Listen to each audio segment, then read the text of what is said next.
पवारांनी अजितदादांना आज कुठेतरी संपवण्याचा प्रयत्न केला जातोय. अजितदादांच्या डिपार्टमेंटमध्ये घुसखोरी केलेली अशा पद्धतीचं ट्विट केलेलं आहे. मला वाटतं प्रत्येक विषयाकडे राजकीय दृष्टिकोनातूनच बघायला पाहिजे असं काही नाही आहे.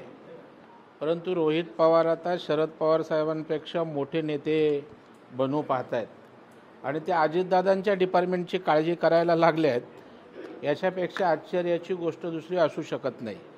प्रवीण परदेशी यांचा अनुभव मुंबई महापालिका आयुक्त म्हणून ओव्हरऑल आर्थिक विषयामध्ये त्यांची असणारी जाण असणारा अभ्यास हा जर महाराष्ट्राच्या हितासाठी कामी येत असेल तर मला वाटतं राजकारणातनं बघण्यापेक्षा त्याच्याकडे सकारात्मक दृष्टिकोनातनं पाहिलं पाहिजे. कुठल्याही प्रकारे अजितदादांच्या खात्यात हस्तक्षेप नाही, त्याच्यावर कुठली कुरघोडी करण्याचा प्रयत्न नाही.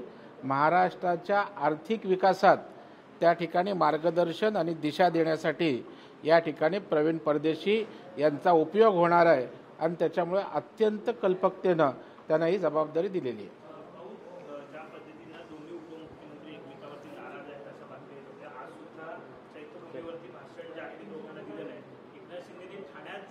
स्वतः पत्रकार परिषद घेतली आणि डॉक्टर बाबासाहेब आंबेडकर यांच्याबद्दल त्यांची भावना जी आहे ती व्यक्त त्या ठिकाणी केली. त्यामुळे कुठेतरी विसंवाद दिसून येतो दोघांमध्ये अशी चर्चा होत. नाही, तुमची दृष्टी खूप अत्यंत डेप्थनी असते त्याच्यामुळे तुम्हाला विसंवाद दिसतो. परंतु मी त्या गोष्टीचा साक्षीदार आहे. जे रायगडच्या किल्ल्यावर झालं तेव्हा ठरलंच होतं मुख्यमंत्री बोलणार. नंतर त्या ठिकाणी मुख्यमंत्र्यांनी सांगितलं शिंदे साहेबांनी बोलावं. त्यानंतर अजितदादा बोलले मला नको उशीर झाला आहे. त्याच्यामुळे हे सगळं समजून उमजून एकमेकांमध्ये होते. आता आजही खूप कार्यक्रम असतात आणि त्याच्यामुळे मुख्यमंत्रीच त्या ठिकाणी बोलले असतील. याचा अर्थ त्यांना जाणीवपूर्वक दोघांना बोलायला दिलं नाही. ही तुमची दृष्टी झाली. आमच्याकडे अशा प्रकारे कुठला विसंवाद नाही असायचं काही कारण नाही. भाऊ, वाल्मिक कराडच्या एन्काउंटरची मला ऑफर होती असं निलंबित पोलीस अधिकारी रणजित कासले यांनी दावा केला. नाही, मला वाटतं या संदर्भात मला कल्पना नाही नेमकं ते काय बोलले.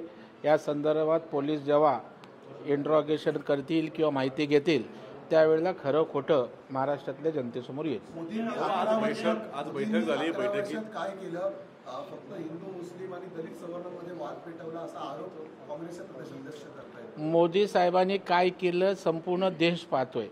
आपल्या देशाला जागतिक स्तरावर नावलौकिक देण्याचं काम मोदी साहेबांनी केलं. जगातली 5वी अर्थव्यवस्था करण्याचं काम मोदी साहेबांनी केलं. संविधानाचा जास्तीत जास्त सन्मान मोदी साहेबांनी केला. संविधानाचा जास्तीत जास्त अपमान आणि छेडछाड काँग्रेसने त्या ठिकाणी केलंय. दंगली जास्तीत जास्त काँग्रेसच्या कालावधीत भडकल्या आहेत. त्या ठिकाणी भारतीय जनता पार्टीच्या राजवटीत कमीत कमी गोष्टी या घडलेल्या आहेत.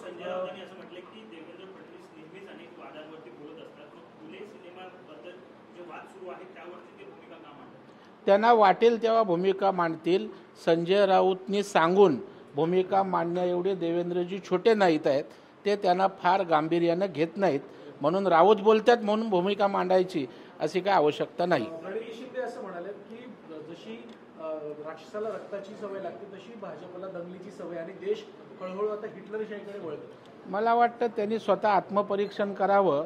काँग्रेस पक्षाने काय या देशात वाढवून ठेवलं आहे, त्यानंतर कोण राक्षस आहेत आणि कोण त्या ठिकाणी काय हे लोकांना समजून येईल. देशातील फरार असलेला मेहुल चोक्सीला आता बेल्जियममध्ये ताब्यात घेण्यात आलेला आहे आणि सध्या एकदम प्रयत्न चालू आहेत की एकंदरीत भारतालाही त्याचा ताबा मिळावा.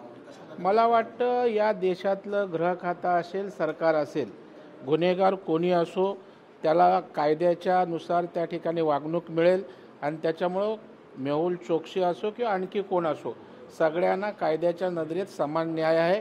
त्यांना त्या ठिकाणी आणतील, कारवाई करतील.